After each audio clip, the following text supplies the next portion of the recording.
ফুলের বাগান মরুভূমি হবে।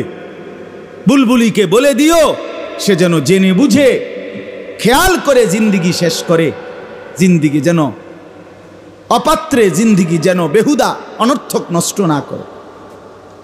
অতএব আমরা প্রত্যেকেই ফিকির করি, মুরব্বীরা আপনারাও, ছেলেরা তোমরাও, বাবারা আপনারাও, প্রত্যেকেই নিজের জিন্দিগির কদর করি, নিজের জীবনের দিকে আবার নজর ফিরাই। কে চিনলো আর কে চিনলো না, কোথায় কি হলো না হলো সেটা না, সব খবর রাখেন, কোনো অসুবিধা নাই। তো তার চাইতে বেশি রাখেন নিজের খবর।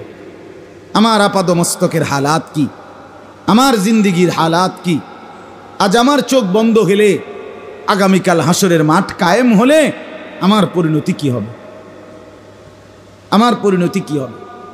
ও আম্মা মান উতিয়া কিতাবাহু বিশিমালিহি, রব্বুল আলামিন বলেন হাসরের ময়দানে যার বাম হাতে আমলনামা দেয়া হবে, সাথে সাথে নাফরমান চিৎকার করে বলবে, ইয়া লাইতানি লাম উতা কিতাবিয়া, হায় আমার আফসুস মন্দ কপাল, যদি আমাকে আমার আমলনামা না দেয়া হতো। ওয়ালাম আদরি মা হিসাবিয়া, আমি যদি নাই বুঝতাম, নাই জানতাম হিসাবের দিন কি জিনিস। ইয়া লাইতাহা কানাতিল কাদিয়া, হায় আফসুস আমার মন্দ কপাল, আজকের হাসরের মাঠ যদি কায়েম না হতো। মা আগনানি মালিয়া, বেঈমান নাফরমান বাম হাতে আমলনামা নিয়ে চিৎকার করে বলবে, আমার মাল কোনো কাজে আসলো না, উপার্জন কোনো কাজেই আসলো না। হালাকা আন্নি সুলতানিয়া, এবং চিৎকার করে বলবে, আমার বাদশাহী, আমার রাজত্ব, আমার কর্তৃত্ব, আমার ক্ষমতা, আমার শক্তি, শৌর্য, বীর্য, আমার জীবন যৌবন সব কিছু আজ শেষ হয়ে গেল, সব বরবাদ হয়ে গেল, কিছুই কাজে আসলো না। এইভাবে চিৎকার করবে। অনেকগুলো কথা বলছে এখানে আল্লাহ। বাম হাতে নাফরমান আমলনামা পাওয়ার পরে 1 নাম্বার বলবে, হায় আল্লাহ, যদি আমার এই আমলনামাটা না দিত, হায় মন্দ কপাল, যদি হিসাবের দিনে আমি নাই বুঝতাম, হায় মন্দ কপাল, হাসরের মাঠ যদি কায়েম না হতো, হায় আমার মন্দ কপাল, আমার একটা টাকাও তো কোনো কাজেই আসলো না, আমার ক্ষমতা বাহাদুরি তো কোনোই কাজে আসলো না। চিৎকার শুরু করবে। আর আল্লাহ তাআলা তখন এই বেঈমান নাফরমানকে দেখাইয়া আল্লাহ ফেরেশতাকে বলবে, খুজুহু ফাগুল্লু, এই ফেরেশতা বেঈমান রে ধর, তারে ধর, ধর তারে ধর, ধর বেঈমানকে ধর, আজ হাসরের মাঠে ধর। ফাগুল্লু, তারে বেঁধে ফেল, অহংকারীকে বেঁধে ফেল, মদখোরকে বাঁধে, জিনাখোর ব্যভিচারীকে বাঁধে, সুদখোর তারে বাঁধে, সারা রাত মোবাইলে উলঙ্গ ছবি দেখছে, দে বাঁধে তারে, দে দে। নারীর ফান্দে পড়ে জিন্দেগি শেষ করে দিছে, নারীর পিছনে বেহায়া বেশরম নির্লজ্জের মতো বাঁধে তারে, ধর।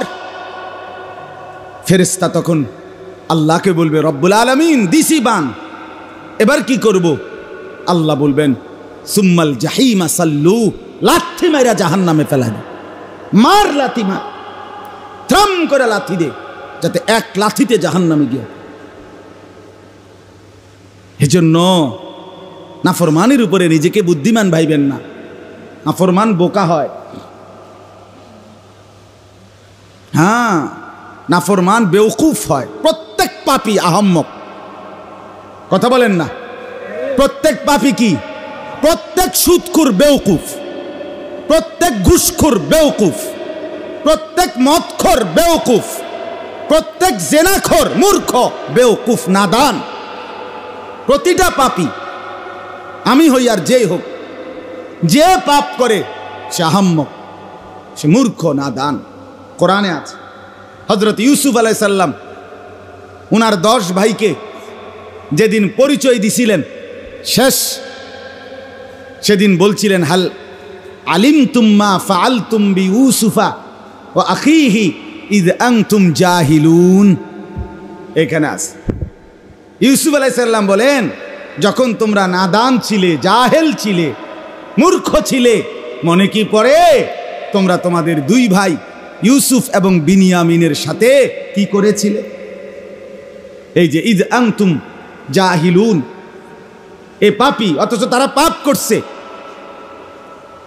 তারা পাপ করছে, ছোট্ট ভাইকে বাবের থেকে আলাদা করে দিছে, ভাইকে জীবনের তরে অন্ধকার কূপে ফেলে দিছে।